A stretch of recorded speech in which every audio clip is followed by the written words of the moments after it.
मीनाक्षी, स्वीटीनं परत गोळ घातले, तिला समजून सांग. तुम्ही शांत राहा, कधी गेलं की बघतेच मी तिच्याकडे. आता पुढच्या मेंबरची ओळख करून देतो. ही स्वीटे, गप बसतीस का आता? मम्मी, अगं असं काय करायलेस? मुलीचं खरं घर तिचं सासरच असतंय ना व? म्हणून सासरच्यांची ओळख करून द्यायला लागलोय. ही आहे का नाही, सानिका, माझी छोटी ननद. आणि ह्या शोभाताई, माझ्या मोठ्या ननंदबाई. होय, नमस्कार. अगं शोभे, काय करतीस तू? काय सॉरी, काय परत घेते. नमस्कार. मीनाक्षी ताई, हे काय चाललंय? हे हिचं सासर आहे का? होय, हे माझ्याच नवऱ्याचं घर आहे. स्वीटे, अगं काय बोलालीस तू? हा, काय पोरखेळ चालवलाय ग? नाही नाही आत्या, मी पोरखेळ नाही लावलाय हो, माझ्या मम्मीनं लावलाय. आता तुम्हीच सांगा, ते एवढं मला बघायला आलेत ना व, मग असं लपवाछपवी करणं चांगलं दिसतंय का? म्हणून म्हणलं सगळं खरं खरं सांगून टाकू. अगं हे काय चाललंय? तुझं आधीच लग्न झालंय का? होय, म्हणजे ठरलंय माझं लग्न. अहो झालं असंच समजा की. स्वीटे, गप्प बसा. इंद्रनील तिचा हात पकडाने घेऊन चल. मम्मी आता पकडून काय होणार आहे? तोंड कसं बंद करणार तिचं? आणि जे खरं आहे ते बोलणारच ना ती. इंद्रनील तुझ्या तर आता कळलं नाही. अगं का असं करायलास माझ्या भावाला? थँक्स काय भावा, तुम्ही बघितलं ना व, माझ्या भावाला पण पटतंय हे समज. तुमचा विश्वास बसना झाला ना. मी फोटोज दावतो, 1 मिनिट. हे बघा, माझा नवरा हँडसम आहे ना, कसला राजबिंड दिसतो आहे का नाही?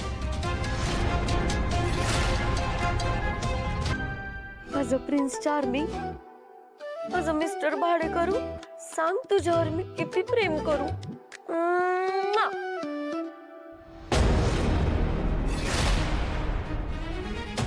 अरे काय फालतूपणा लावलाय हा?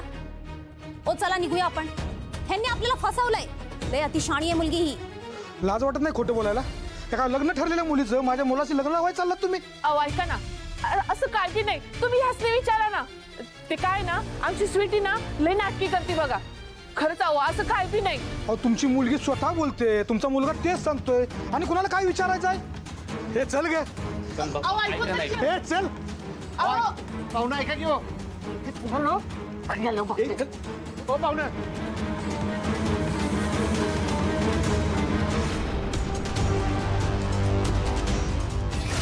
असा कसा पळून गेला शिरीष घाणेकर? तुम्हाला त्याच्यावर लक्ष ठेवायला सांगितलं होतं ना? काय करत होतात? तुमच्या हॉस्पिटलमधला पळाला येतो. जर का तो लवकरात लवकर सापडला नाही ना, तर तुमच्या हॉस्पिटलची काय वाट लावून टाकेन ते बघा.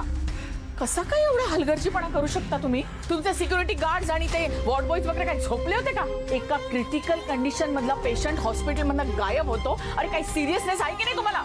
सॉरी मॅडम, चुकलं आमचं. अरे काय सॉरी, चुकलं काय? तुमच्या सॉरी म्हणण्याने काय शिरीष घाणेकर परत येणार आहे का? त्याला शोधावंच लागेल, आणि ते पण लवकर. कमाल करता तुम्ही. आणि तू, मी तुला शिरीष घाणेकरचा फोटो दिला होता ना, मग तो हातातून कसा निसटून गेला? मॉम, आपण या विषयावर घरी जाऊन बोलूयात. त्यांनी काय होणार आहे? कधीतरी कामाचं महत्व समजून घेत जा. बघावं तेव्हा आपल्या कुठल्या तरी फालतू गोष्टींमध्ये वेळ घालवत बसलेला असतोस. मॉम, तू या सगळ्यांसमोर माझ्यावर कशाला चिडतीयस? आणि तुझ्या चुकांचं खापर माझ्यावर फोडू नकोस. ती श्रावणी तुझ्या मागावर आली. आणि ऐक ना, तू जर खबरदारी घेतली असतीस ना, तर आज श्रावणी त्या शिरीष घाणेकर पर्यंत पोहोचलीच नसती. म्हणजे ही चूक माझी आहे? ऑफकोर्स मॉम, तुझी चूक नाहीये तर कोणाची चूक आहे? त्या रात्री पण तुझे इयरिंग सापडले श्रावणीला, आणि त्यामुळे तुझा संशय आला तिला. आणि मग म्हणूनच ती आज या हॉस्पिटलमध्ये आली असणार. तिला वाटलं असणार की तू जर इकडे आलीयस तर नक्कीच काहीतरी गडबड आहे. मॅडी, तू या सगळ्यांसमोर मला दोष देतोयस? तू काय वेगळं करतेस मॉम?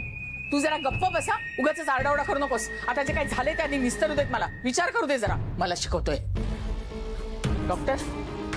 तो शुभू आणि ती श्रावणी शिरीष घाणेकरला घेऊन गेलेत ना? खरं सांगा. नाही मॅम, रेकॉर्ड प्रमाणे तरी तसं काही दिसत नाहीये. आम्ही CCTV फुटेज चेक करतोय, पण अद्याप काही ठोस हाती लागलेलं नाहीये. मला तर दुसरीच भीती वाटते. जर का शिरीष घाणेकर त्या श्रावणीच्या हाती लागला असेल तर, आणि समजा तिने जर मामाला सगळं खरं सांगितलं तर काय? तर मग तू अडकशील आणि मामा तुला सोडणार नाही. तुझी अक्कल अजूनही गुडघ्यातच आहे. अलकनंदा एवढी दुधखुळी नाहीये की ती कोणाच्याही हाती लागेल. मी गेली अनेक वर्ष त्या शिरीष घाणेकरला इथे बंदिस्त करून ठेवलंय. त्याला दिलेली औषधं, इंजेक्शनचे हाय डोस, तुला काय वाटतं त्याची स्मरणशक्ती जागी असेल?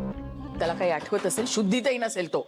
अगं पण त्याला जर सगळं, तो कुठेही गेला, कोणाच्याही हाती लागला तरी सुद्धा तो काहीही बोलू शकणार नाही, कारण त्याला काही आठवणारच नाही. या सगळ्या औषधांमुळे त्याच्या मेंदूवर झालाय परिणाम. त्याला स्वतःचं नाव आठवणार नाही, तिथे सत्य काय सांगणार तो? अगं पण मॉम, त्या मेडिसिनचा असर कमी होऊन त्याला काही आठवू शकलं तर? आपण या सगळ्यात रिस्क घेतोय असं वाटत नाही का तुला? तू तोंड उघडतोस ना त्या अशुभ बोलण्यासाठीच. कधीतरी चांगलं बोलत जा मॅडी. मला वेगळीच भीती वाटते. हा शिरीष घाणेकर जर श्रावणीच्या हाती लागला तर खेळात ती बाजी मारणार आणि पूर्ण तिचीच जीत होईल. मला ते कधीच परवडणार नाही. का? तो माणूस तर तसाही आपल्या उपयोगाचा नाहीच आहे ना. उपयोगाचा नाहीये तो, पण एक रहस्य असं आहे की जे फक्त आणि फक्त शिरीष घाणेकरला माहितीये. श्रावणीची आई कुठे आहे हे फक्त शिरीष घाणेकरलाच माहितीये. काय म्हणजे श्रावणीची आई अजून जिवंत आहे?